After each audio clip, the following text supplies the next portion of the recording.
Greetings all, Frog here. Let's play Democracy 3. This is a new one. We're starting a brand new series with a brand new game. I have not actually played this game for very much at all. I've gone through the tutorial, played a little bit extra. I watched some other things about this, but you know what I like about this game is that it has a lot of freedom and a lot of ability to really shape this to your own liking, and so I think that's what we're going to do. We're not going to worry about doing anything amazing here in this first video, or first series even. We're going to just play the game, try and build the best democracy that we can for now. I mean, maybe a little bit later we'll go a little more autocratic, but for now we'll play a nice little game of democracy. There's a lot of things that go on here, a lot of things that we could do. I think let's make sure, yeah, music looks like it's fine. We're not going to reset the tutorial. Let's just get into a new game. So when you start a new game of democracy, well, first off, what is Democracy 3? If you've never played Democracy 3, this is brought to you by Positech Gaming. It's the same people that did Big Pharma, and they have the new industrial park or something. I don't remember. Bentham's playing it. Check it out. It's cool. It's like Big Pharma, but for manufacturing. And it's one guy, basically, and he has created all of this stuff. And so what Democracy 3 is, it's a in-depth political simulator where you are making decisions based on your policies, which will then try and influence your group of voters so that you will continue to be reelected, essentially. You could pick a number of countries to start with. The UK, you could be France, you could be Germany, you could be the US, you could be Canada, you could be Australia, and that's it. I don't even know why we need this little bar then, but probably because it accepts mods, so you can have mods into the game. So there you have it.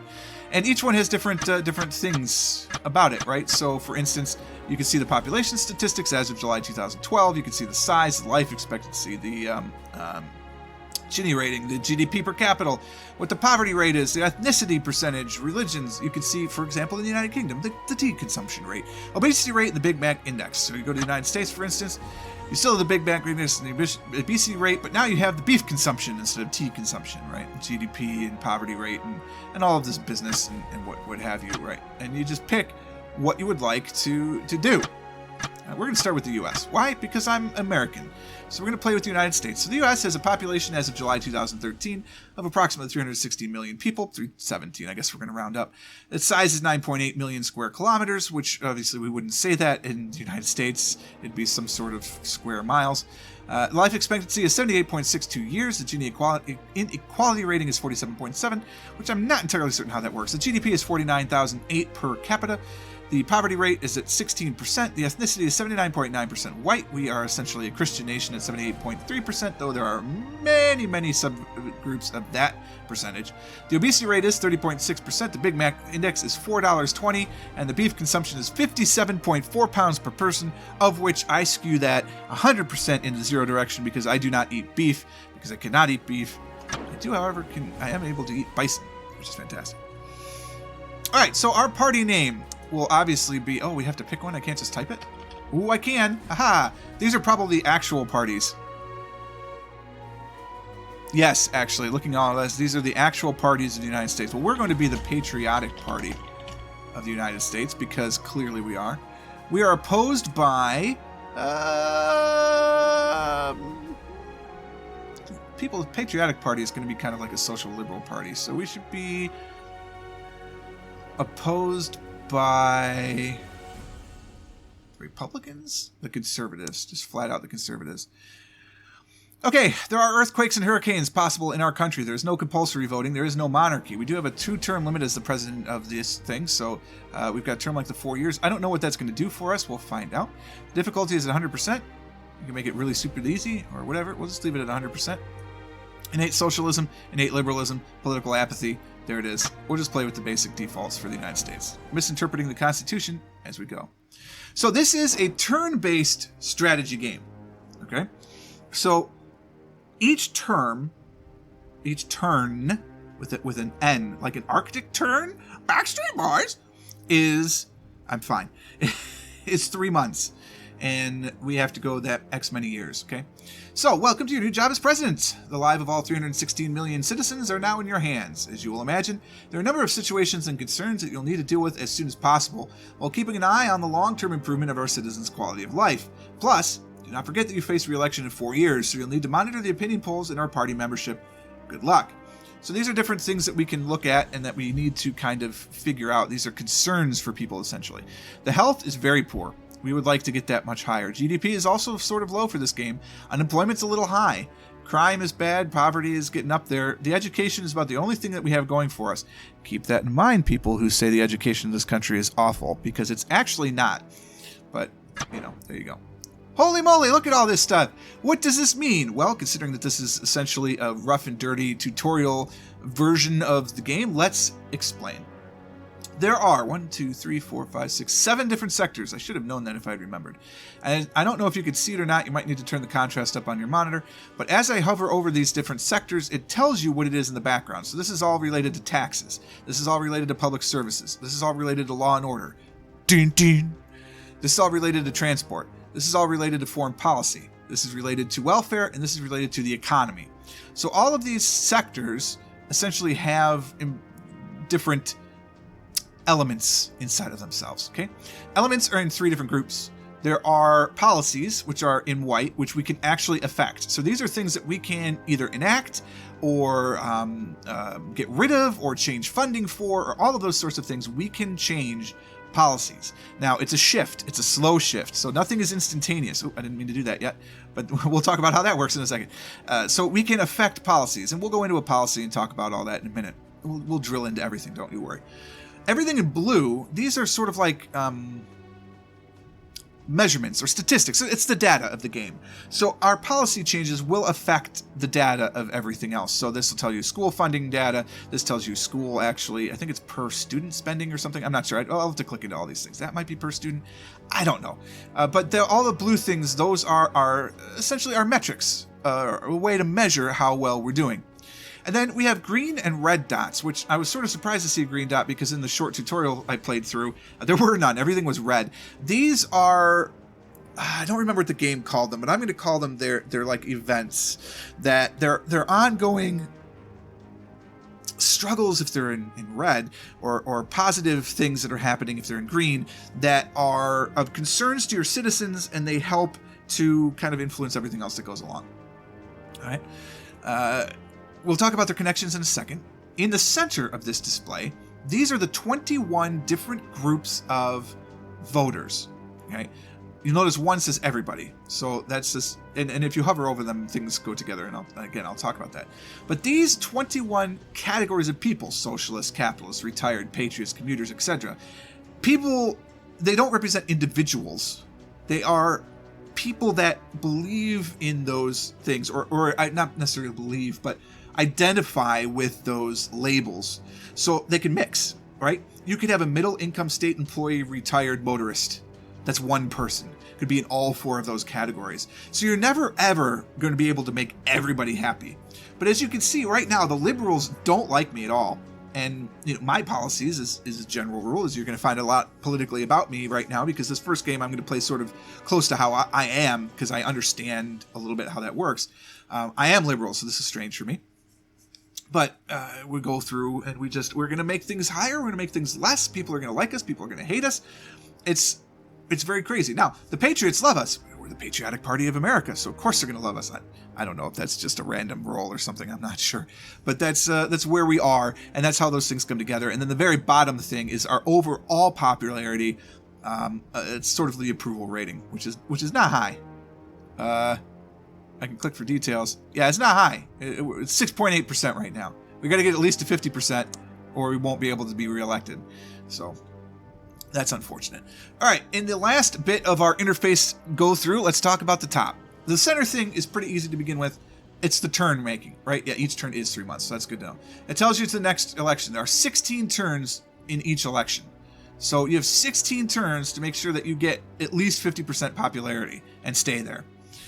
Over here, this is your finances, right? So we've got $1.3 billion in income. We spend $1.294 billion in expenditures, which means we're actually running a $15 billion surplus right now, which means that it's only going to take us 200 years to pay down our debt.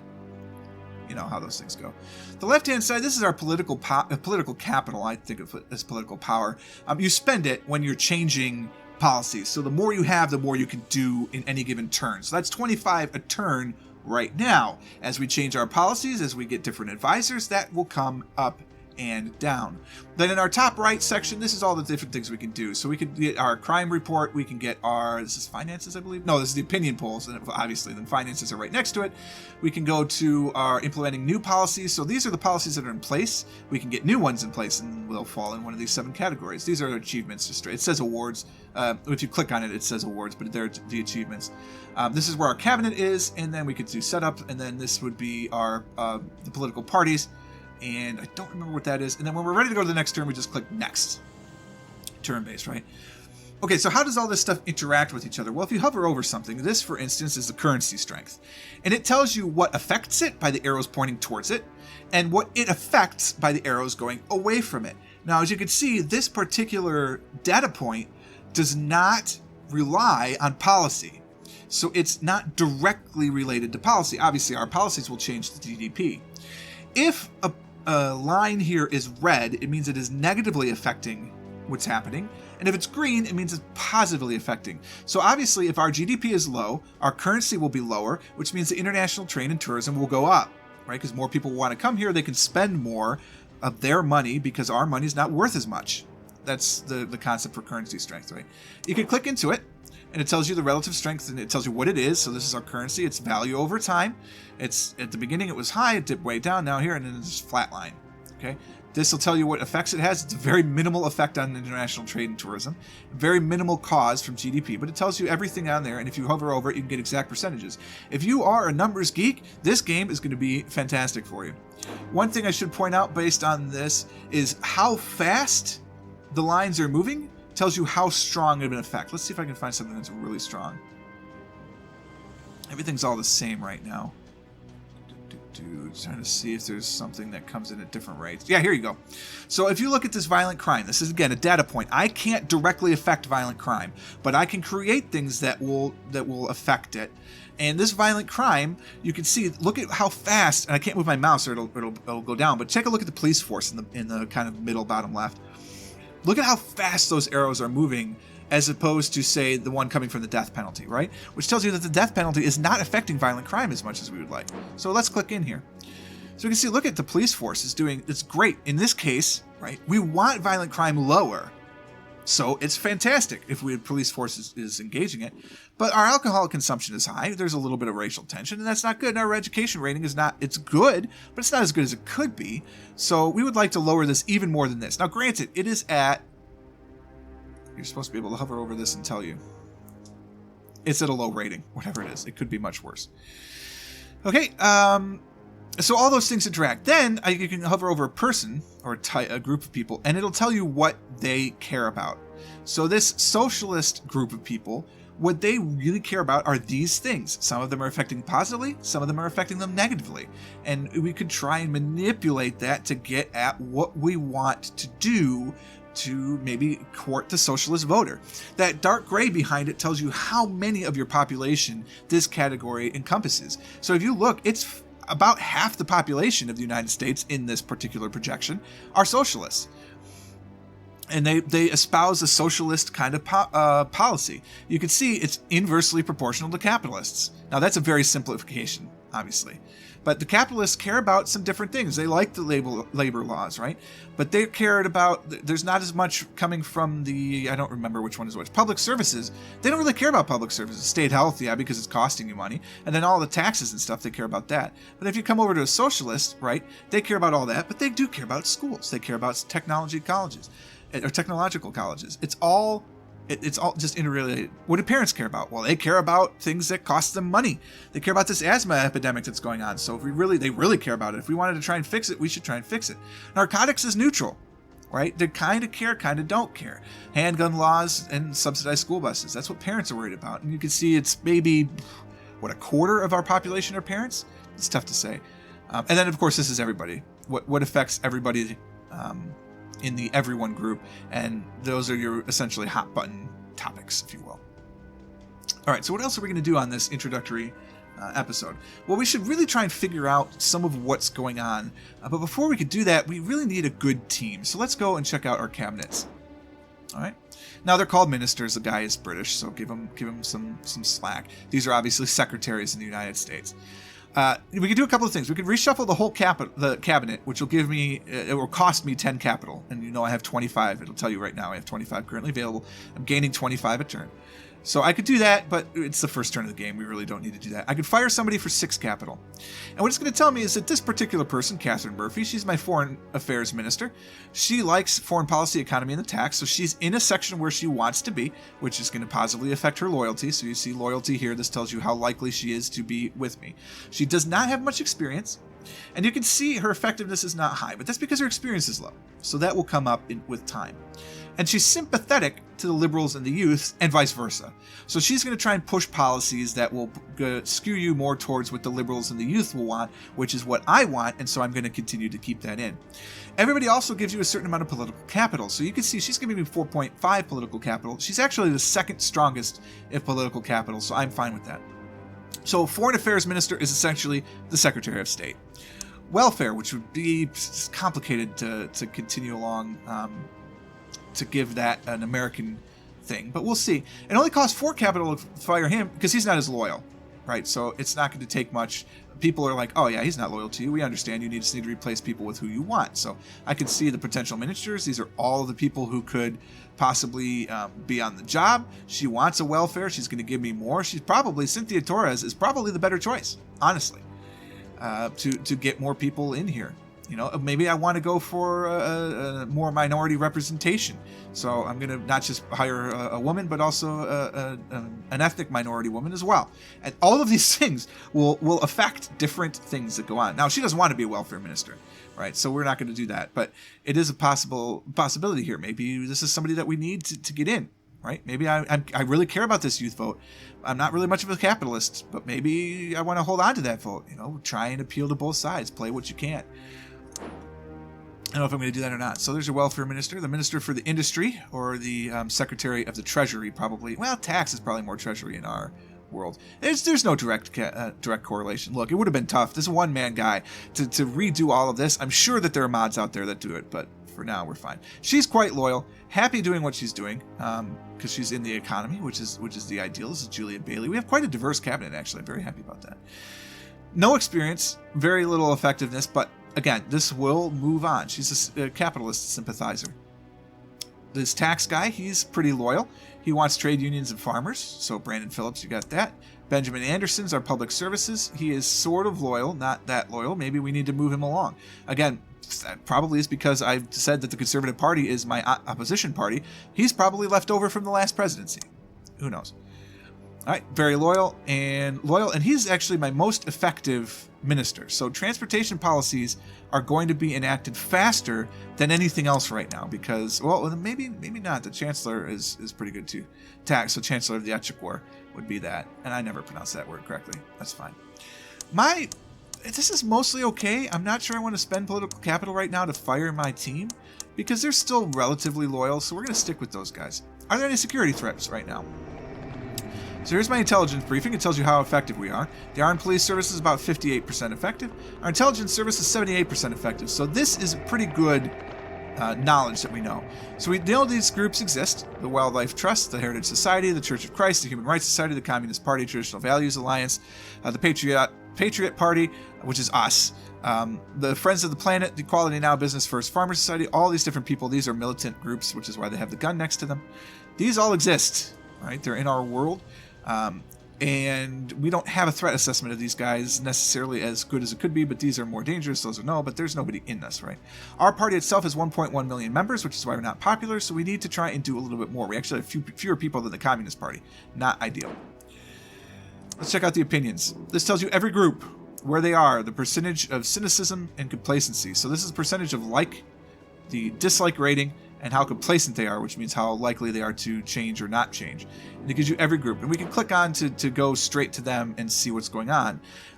We can then go into a focus group if we want to see all these different people. So they tell you individually what they are, what groups they're part of, how strongly they go for that, and what my approval rating is. So this guy likes me 52.5%.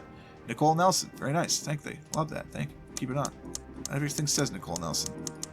It's weird from the focus group probability, but there you go. And they're 52% likely to vote.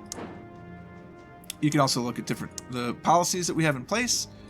and then click right into our policy, which we'll talk about next time because we're going to actually do that.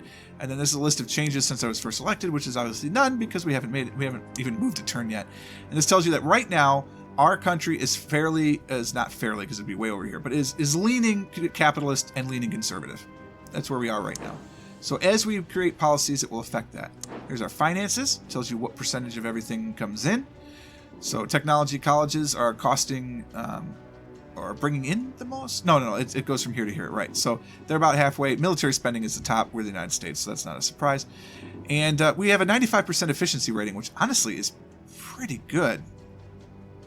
This will tell you where our income comes from, which is mostly the income tax, of course, in the United States, sales tax, corporate tax, all those other things. We can affect all of that. And here's some charts if you want to compare it all together.